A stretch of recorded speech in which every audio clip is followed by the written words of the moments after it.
Bismillahirrahmanirrahim. Assalamualaikum warahmatullahi wabarakatuh. Selamat malam teman-teman dimanapun kalian berada.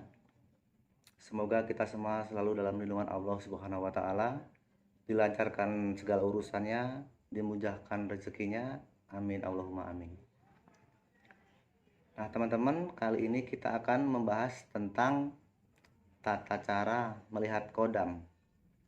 Melihat kodam di dalam tubuh kita, di dalam tubuh seseorang.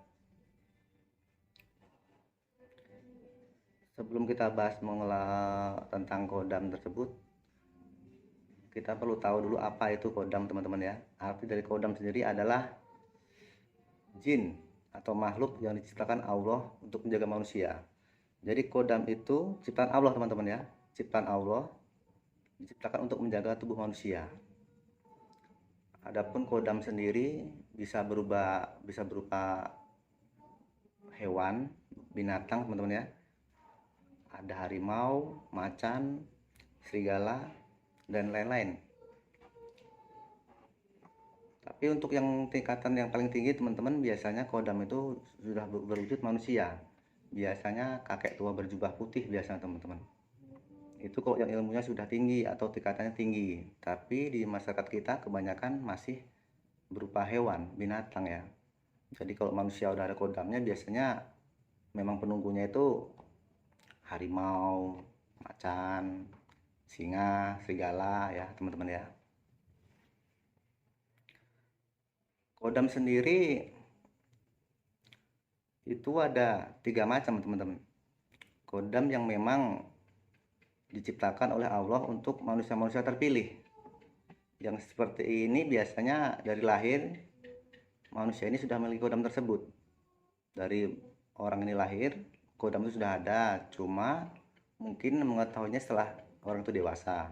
Itu yang dari Allah untuk manusia terpilih. Terus ada juga yang dari leluhurnya, bisa dari kakeknya, kakek buyut yang sudah meninggal, kemudian mewariskan kodam tersebut kepada cucunya atau keturunannya. Itu pun yang terpilih teman-teman ya. Kan cucunya banyak, anaknya banyak, mungkin nanti dari keturunan kesekian yang diwarisi oleh kakeknya, buyutnya gitu teman-teman ya. Terus ada yang cara diisi teman-teman. Diisinya itu bisa melalui dukun ataupun praktisi supranatural. Kalau yang dari dukun biasanya bisa ini teman-teman, memakai mahar biasanya.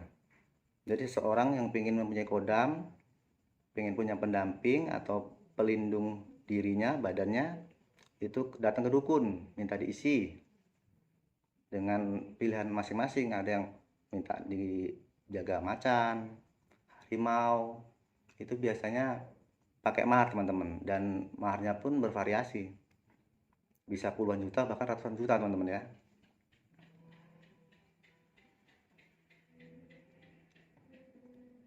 Dan di sini ciri-cirinya ada beberapa teman-teman ya, ciri-ciri orang yang berkodam ada di masyarakat kita. Nanti kita bisa kita lihat ciri-ciri manusia yang berkodam. Orang yang berkodam itu identik dengan orang itu penyabar teman-teman, sangat sabar. Sabar dalam arti orang itu tidak mudah emosi dan pintar untuk mengontrol dirinya untuk tidak semena-mena teman-teman ya. Sabar, tidak mudah emosi sama orang, bahkan dalam bertindak pun beliau ini sabar.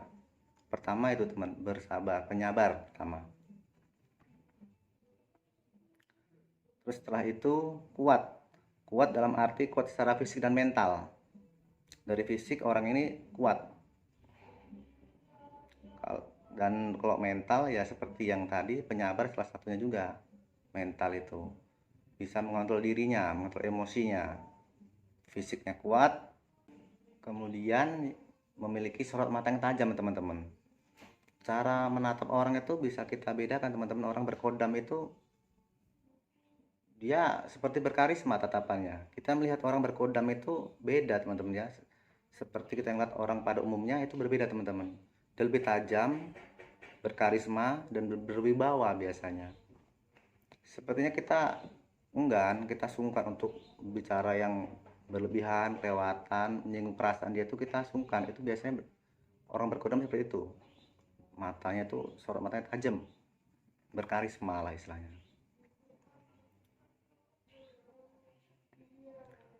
Adapun syarat-syarat untuk melihat kodam kita teman-teman ya, siapa tahu teman-teman di rumah ingin mencoba untuk melihat kodam, itu ada caranya teman-teman. Ada cara beberapa untuk melihat kodam kita. Apa mungkin kita penasaran ada nggak sih kodam di badan kita gitu ya teman-teman ya.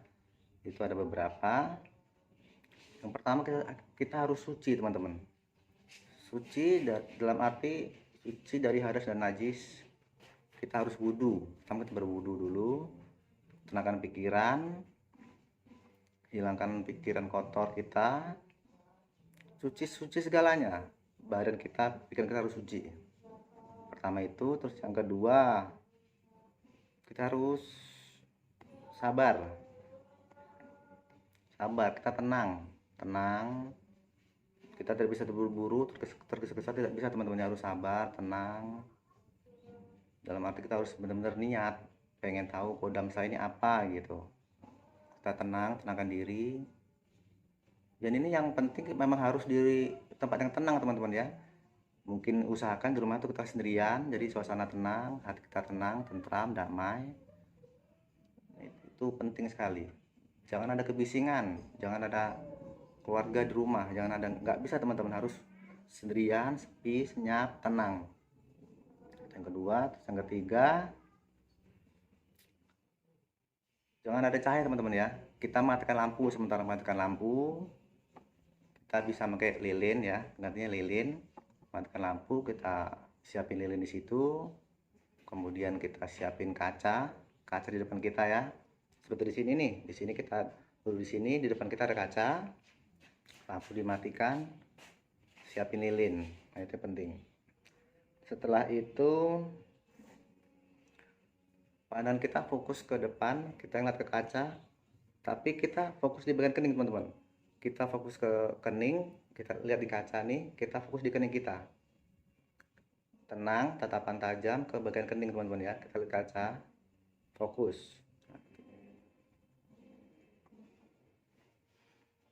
Kalau suasana sudah tenang, benar-benar hening, lampu pakai lilin aja, tatapan kita ke depan, ke bagian kening kita. Adapun bacanya adalah zikir teman-teman. Zikirnya adalah Hu Allah. Teman-teman cukup bacaannya singkat, zikirnya Hu Allah 100 kali teman-teman. Hu Allah 100 kali. Kalau memang teman-teman nanti memang di badan teman-teman ada kodamnya, nanti pasti ada kejadian teman-teman ya. Entah kodam itu nampak di kaca atau di sekitar kita, itu nanti pasti ada efeknya, ada teman-teman. Cuman biasanya sih memang nampak di kaca biasanya, atau di kanan kiri, kadang di atas kita. Tapi kalau teman-teman tidak mempunyai kodam, memang tidak akan terjadi apa-apa, sama sekali tidak terjadi apa-apa. Itu berarti Anda memang tidak punya kodam, begitu. Tapi ini sekedar untuk mengetahui saja teman-teman ya. Kita jangan terlalu berharap bahwa makhluk ini bisa melindungi kita sepenuhnya, karena sekuat-kuat kodam, sehebat-hebat kodam, itu hanyalah ciptaan Allah. Tetap yang paling maha kuat adalah Allah.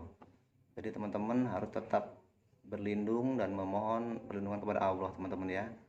Jangan kepada kodam, karena kodam pun ciptaan Allah teman-teman ya. Jadi begitu teman-teman untuk melihat kodam kita. Singkat cerita dari saya, mudah-mudahan bisa membantu teman-teman di rumah yang mungkin penasaran. Nanti bisa kita coba atau teman-teman coba. Sekian dari saya, mudah-mudahan bermanfaat. Assalamualaikum warahmatullahi wabarakatuh.